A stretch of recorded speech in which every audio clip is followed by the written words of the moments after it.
Brother Wixom, tell us about your early life. I grew up in Salt Lake City as well, in Salt Lake County. And our primary was about 3/4 of a mile from our house.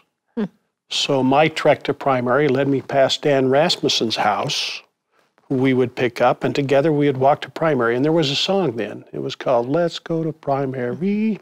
We'd sing that, probably out of a little bit of a jest at the time, but we went to primary, and I remember the times there being wonderful, and a good crowd of young people in our neighborhood. There were about 20 of us who were the same age, and were within a couple of years of each other, and we all went together.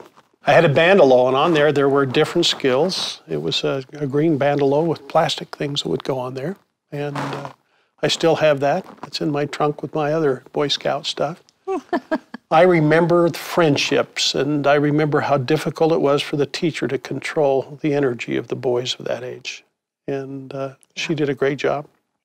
Now, Brother Wixom, you've told us about your 20 friends, but tell us about your family. Growing up in your family, what was it like? Well, I grew up in a family where my father worked most of the time.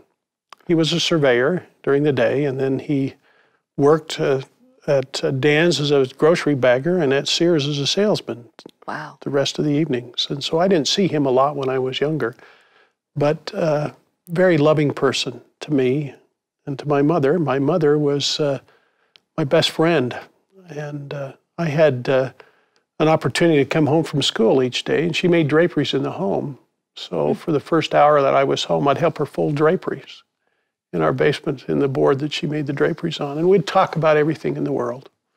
And she was very, very educated. Although she never attended college, she read and read and read, so she would talk about things. I have an older sister, a younger sister, and a younger brother. And the four of us had a great time growing up, especially with families, and we'd travel a lot. We traveled on a vacation every summer that would take us hither and yon, and we loved to be with one another.